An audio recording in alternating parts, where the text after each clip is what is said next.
But in this past weekend's action, the Supreme Court used its power to stop the Trump administration from any such new deportations under the same war claims I just mentioned. The court stepped in at the 11th hour. And as I mentioned, if you follow all your alerts over the weekend, you might have heard this, but I want to put it in the full context for you right now. The High Court blocking any more Trump deportations under that power and telling federal officials not to remove any detainees from the U.S. A rare, overnight, short ruling. So the Supreme Court might be about to blow up Trump's entire tariff strategy.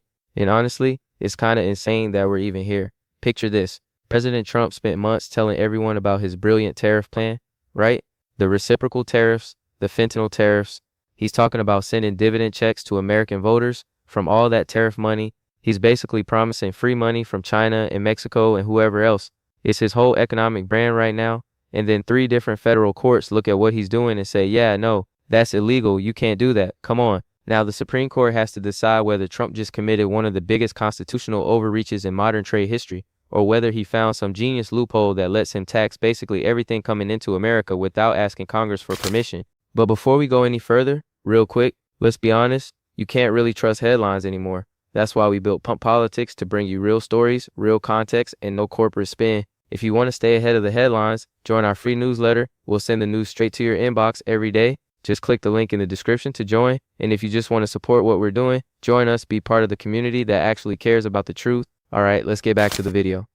Some interpreting this as the High Court now finding that its patience is running thin, losing patience with these type of Trump ploys and actions, which would, on their face, and now according to the Supreme Court, defy quite obvious laws and limits that are established. Not some new tough question, but past court precedents. And here's the wild part. If SCOTUS rules against him, we're talking about refunds, not like small refunds. We're talking somewhere between $88 billion and $130 billion that the government might have to give back to importers. That's billion with a B. Can you believe this? The whole tariff dividend thing, the checks he promised voters, the entire messaging around America winning the trade war, it could all collapse in one Supreme Court decision. So let's be clear about what's actually happening here. Trump used this law called the International Emergency Economic Powers Act. That's IEEPA for short. It's basically an emergency sanctions law from the Cold War era, for actual emergencies. Like if a foreign country does something truly dangerous and the president needs to freeze their assets or stop certain transactions immediately. But Trump looked at IEEPA and thought, hey, I can use this to put tariffs on pretty much everything. Reciprocal tariffs, because other countries supposedly treat us unfairly. Fentanyl tariffs, because drugs are coming across the border. Emergency tariffs, because, well, he says it's an emergency. And sure, fentanyl is a crisis. Trade imbalances are real. But does that mean the president can just declare an emergency and start taxing imports however he wants without Congress? Because here's the thing. The Constitution is pretty clear. Article 1. Congress has the power to regulate commerce and levy taxes, not the president. Congress. Yeah, right. Like Trump cares about that distinction. 3 different federal courts have now ruled that Trump's use of IEEPA is unlawful. 3, they all basically said the same thing. You're trying to transfer Congress's constitutional power to yourself. That's not how this works. IEEPA never mentions tariffs. It's about sanctions. It's about freezing assets during genuine national security crises. It's not a blank check to redesign American trade policy by yourself. And now it's at the Supreme Court, the big show. And during the arguments back in November, justices from both sides were asking some pretty skeptical questions. They wanted to know why an emergency law that literally never uses the word tariff should let a president impose sweeping taxes on almost 1/3 of all U.S. imports. Some justices brought up the major questions doctrine. That's basically the idea that if you're doing something really huge, something that fundamentally changes how the government works, you need clear permission from Congress. You can't just find some vague old law and stretch it to justify whatever you want. This is wild. Because if the Supreme Court agrees with those lower courts, Trump's entire tariff empire crumbles overnight. The reciprocal tariffs, gone. The fentanyl tariffs, probably gone. The dividend checks, definitely gone. And then what? Does he just admit defeat? Does he apologize to voters and say, whoops, turns out I didn't have the authority to do any of that? Are you kidding me? This is Trump we're talking about. No. What happens next is where this gets really interesting. Because even if SCOTUS strikes down his IEEPA tariffs, Trump's not out of options. He's already got lawyers looking at other trade laws. Section 232, Section 301, different tools, different processes, different risks. But here's the catch. Those other laws come with way more constraints, more paperwork, more court battles, more chances for opponents to challenge him, less unilateral power, less ability to just wake up one morning and slap tariffs on whoever he wants. So the Supreme Court decision isn't just about tariffs, it's about presidential power. It's about how far Trump or any president can stretch emergency authorities to do things Congress never approved. And for Trump, it's about whether his signature economic policy was built on constitutional quicksand from day one. Okay, so let's actually dig into why this case matters and why most people are totally missing the bigger picture here. First, you need to understand what IEEPA actually is. The International Emergency Economic Powers Act was passed in 1977, Cold War stuff. The idea was simple. Give the president fast authority to respond to genuine threats from foreign countries. Freeze assets, block transactions, targeted sanctions, emphasis on targeted. It was never designed to be a trade policy tool. Never. The law doesn't mention tariffs because tariffs weren't the point. Sanctions were the point. The whole purpose was to give the president a way to respond quickly when America's enemies tried something dangerous, not to let him redesign trade policy from the Oval Office whenever he felt like it. But Trump and his team looked at IEEPA and saw possibility. They saw one little phrase, regulate importation, and decided that means they can put tariffs on anything they declare an emergency about. And then they went wild, reciprocal tariffs on countries that supposedly have unfair trade barriers against us. Fentanyl tariffs on nations where drugs originate or pass through. We're talking about tariffs affecting hundreds of billions of dollars of imports, cars, electronics, food, machinery, clothing, you name it. Come on, this isn't targeted sanctions. This is redesigning the entire U.S. trade framework without a single vote in Congress, without any hearings, without any debate, just executive orders and declarations of emergency. And that's exactly what 3 federal courts said. The Court of International Trade ruled against the reciprocal tariffs. Another panel struck down parts of the fentanyl tariffs. A third opinion warned that Trump's interpretation would basically erase the constitutional separation of powers. Like, the courts were pretty blunt. One judge wrote that if IEEPA gives the president unlimited tariff authority, then Congress's power under Article 1 becomes meaningless. Any president could just declare emergencies whenever they want and tax whatever they want. You could declare a climate emergency and put tariffs on oil. You could declare a public health emergency and put tariffs on sugar. The possibilities would be endless, and Congress would be completely sidelined. Can you believe this? Now, the Supreme Court heard arguments on November 5th, and if you read the transcripts or the coverage, the justices sounded skeptical. Really skeptical. Conservative justices asked why this law, which has been used for decades for traditional sanctions, should suddenly authorize massive trade taxes. Liberal justices pointed out that tariffs are historically Congress's job, not something you do through emergency declarations. Several justices invoked the major questions doctrine. That's the relatively new principle that says if an agency or the executive branch is doing something enormous, something with huge economic and political consequences, you need clear congressional authorization. You can't just dig up some old statute and claim it lets you do whatever. And tariffs on 1/3 of U.S. imports. Yeah, that's pretty major. That's not some minor technical adjustment. That's a fundamental reshaping of American economic policy. So let's talk about what happens if Trump loses at SCOTUS, because the implications are absolutely massive. First, refunds. Analysts estimate the government has collected somewhere between $88 billion and $130 billion from these IEEPA tariffs so far. If the tariffs are ruled unlawful, importers who pay those duties can sue to get their money back. That's a giant hole in the federal budget. And remember, Trump promised to use tariff revenue for dividend checks. He told voters they'd get money back from all these tariffs. He made it sound like Christmas morning for American families. If he has to refund the tariffs, there's no dividend. There's nothing. The whole economic pitch collapses. Voters who believed in those checks are going to feel betrayed, and Trump's opponents are going to have a field day pointing out that he promised something he couldn't deliver. Second, market chaos. Imagine the Supreme Court issues its ruling. Boom. Billions in tariffs are suddenly invalid. Importers scramble to figure out what they owe. Prices shift, supply chains adjust, uncertainty spikes. Trade lawyers are already warning that a ruling against Trump could trigger significant volatility. Businesses don't know what trade policy will look like next month, next year. That makes planning impossible. Companies that built their strategies around Trump's tariffs suddenly have to rethink everything. Do they keep prices high or lower them? Do they shift suppliers or stay put? It's chaos. And chaos is bad for markets, bad for consumer confidence, bad for economic growth. Third, political fallout. Trump built his second term around tariffs. America first, economic nationalism, taking on China, bringing jobs back, tariff dividends for voters. If SCOTUS says he did it all illegally, his opponents will have a field day. They'll say his entire economic strategy was unconstitutional from the start. They'll call it chaos. They'll say he promised voters something he never had the authority to deliver. They'll frame it as either incompetence or dishonesty. Either Trump didn't understand the law well enough to know he was breaking it, or he knew and did it anyway, hoping no one would stop him.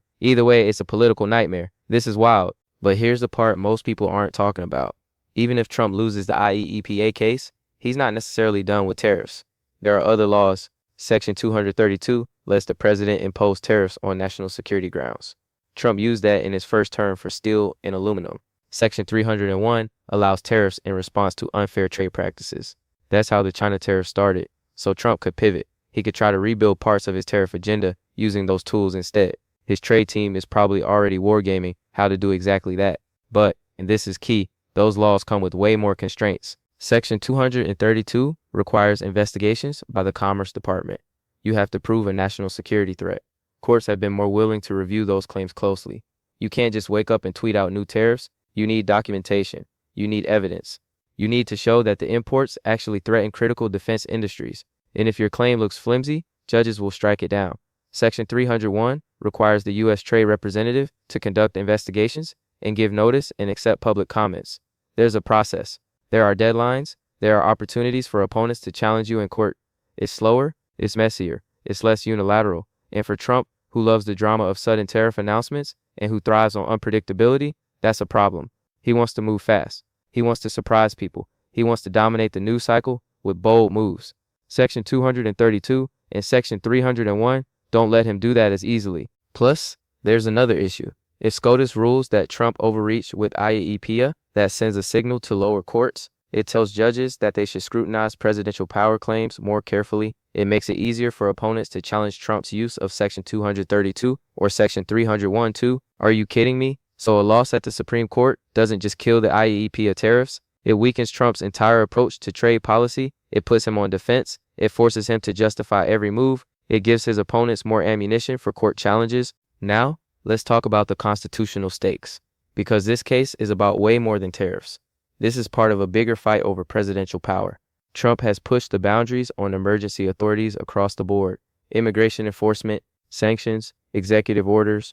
He's constantly testing how far he can go without Congress, and IEEPA is the perfect example. It's an old law with broad language. Trump's argument is basically, the law says I can regulate importation during emergencies. I declared emergencies, therefore I can do whatever I want with imports. Simple as that.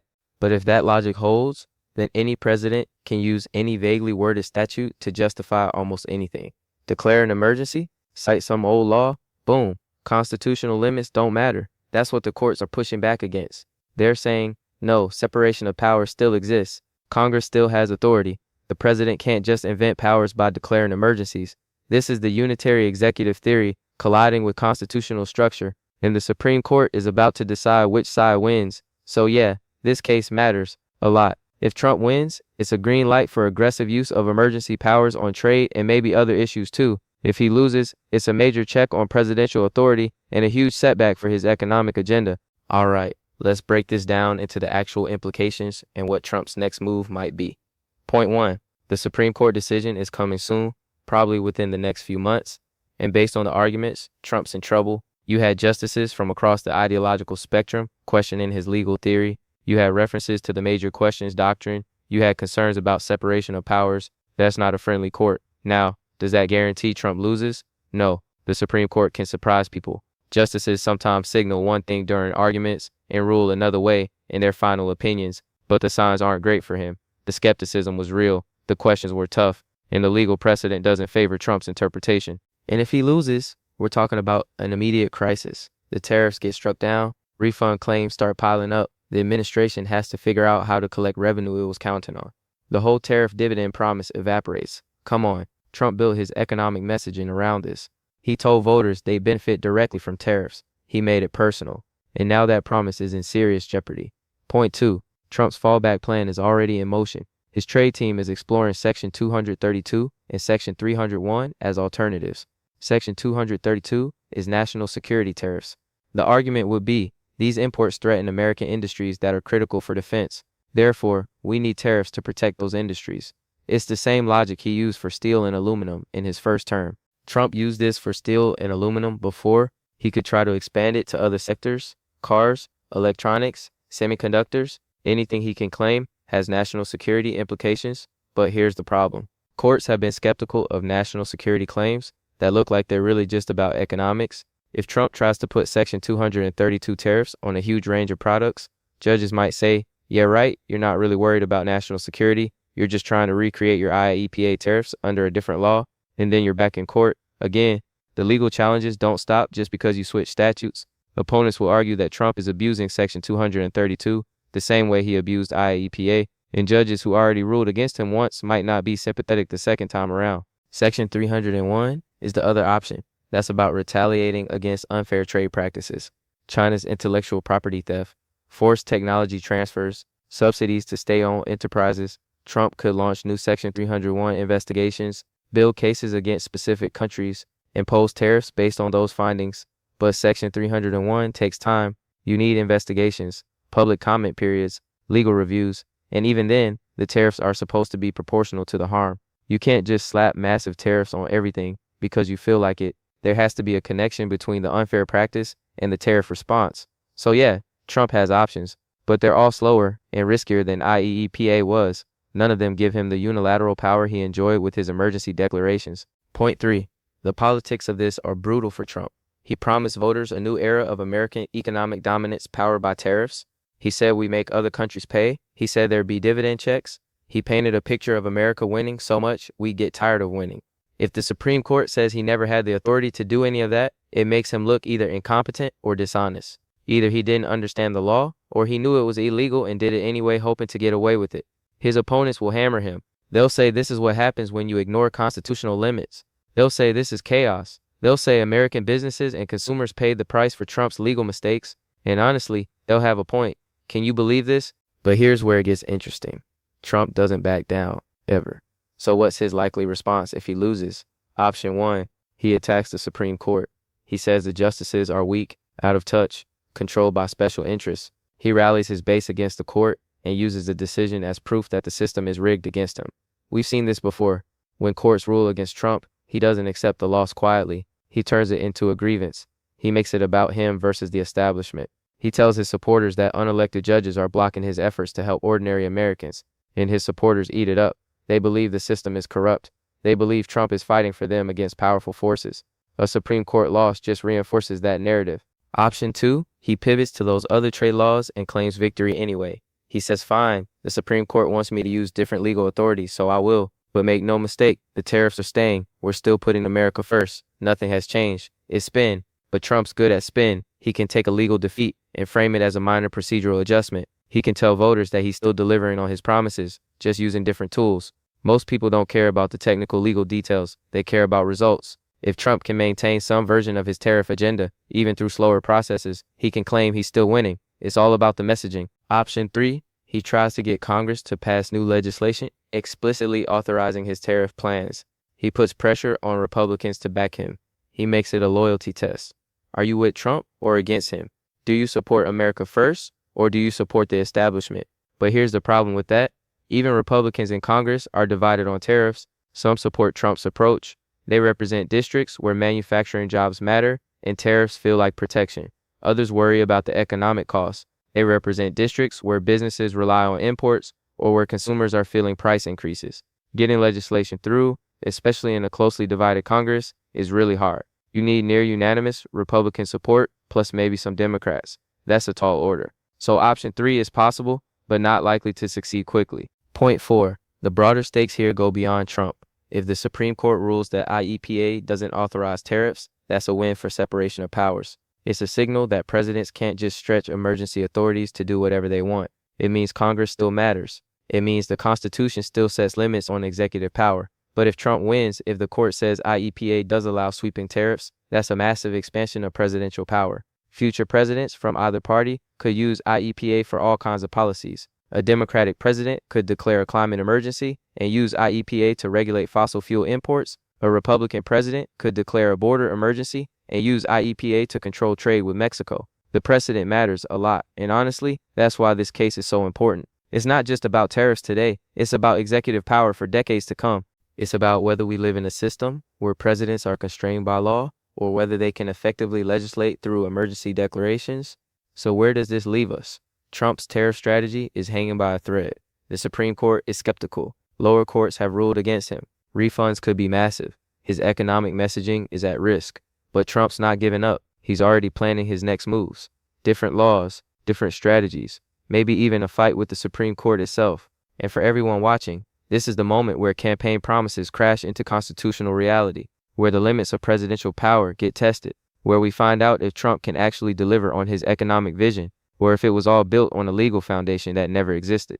This is wild, and we're about to find out how wild it gets. The Supreme Court decision could come any day now, and when it does, it's going to reshape not just Trump's trade policy, but the entire debate about presidential power in America. If Trump loses, expect chaos. Expect attacks on the court. Expect a scramble to rebuild his tariff agenda using other tools. If Trump wins, expect celebration from his supporters and alarm from constitutional scholars who worry about unchecked executive authority. Either way, this case matters a lot. Stay tuned, because Trump's next move after the Supreme Court cuts his tariff authority is going to define the rest of his presidency, and it's going to set precedents that affect American politics for generations. This is the fight over executive power in real time, and we're all watching it unfold